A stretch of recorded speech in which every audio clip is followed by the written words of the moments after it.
What's up, my people? 3 and Out is rolling. We'll hit Jason Kelce's take on Sundays, a few quarterback storylines like Stafford's deal and a fast rehab, the Big Ten's playoff push versus the SEC's stance, and then dive into a fat mailbag. Subscribe, toss questions in my DMs, and check the extra clips we're posting. Are we drifting from Sunday being football's heartbeat? I love growth and new windows, but packing Thursday, Friday, and international kickoffs chips away at that weekly build that made the sport feel special. And while fantasy and betting keep eyeballs, you can feel the occasional Sunday get thin on marquee games. What do I make of Stafford's money and window? The Rams turned that trade into years of top-tier play in a ring.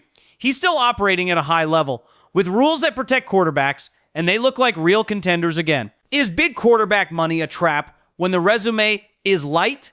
Paying for hope puts jobs on the line, and in Indy especially, the next 2 seasons will be defined by whether their guy actually carries them into January. How wild should the college football playoff get?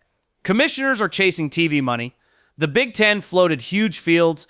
The SEC prefers 16. I'd stick with 12 because uniformity and strength of schedule balance already lag way behind the NFL's clean setup. What's the ripple of the Australia opener? Kittle's pushing for week 1, but that long flight means borderline injuries may stay home, and a concussion in camp basically rules you out of the trip. If I owned a team, where and how would I run it? I'd pick a market like Houston or Nashville and outspend for an elite GM and head coach because that's the sustainable edge you can actually buy, which debates are pointless. The endless GOAT arguments bore me. Jordan's the greatest athlete I've watched. Tiger's the best golfer, even without the majors record.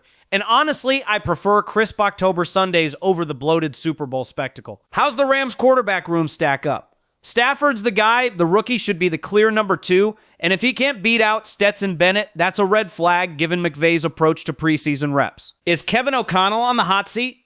Not for me. Firing him would make him the top candidate on the market, which makes their lingering front office weirdness even stranger. Would I play the Rams under 11.5 wins? I avoid fading good teams because you're sweating late, and with a tougher NFC West slate, the band of outcomes is wide enough to burn you either way. Did I really say no video games for my kid? No play is fine.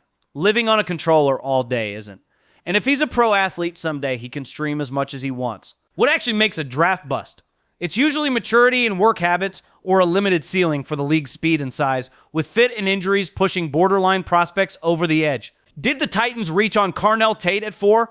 I question the value versus blue-chip defenders, but if he becomes a volume monster in the Devontae or Keenan mold, it's a home run, especially with Ohio State's track record for high-character receivers. How pricey should a bachelor golf trip be? Pick a spot like Vegas or Scottsdale. Be mindful that buddies sit on different budgets and let the guy with deeper pockets quietly help. If he wants, just don't make it an obligation. Where can my wife chill while I golf? Hawaii is an easy win with strong options too in San Diego, Palm Springs, Scottsdale, Monterey, and Hilton Head. Do teams ever make the CFO the GM? The good ones keep business and personnel separate because scouting and cap strategy are entirely different crafts. Why don't more teams chase first-round tight ends? You can regularly find stars on day 2 or day 3. They're cheaper than elite receivers. They block and catch without the diva headache, and recent history backs that value play. That's the show. Keep the DMs coming. I'll keep working the phones, and we'll be back with more heat soon.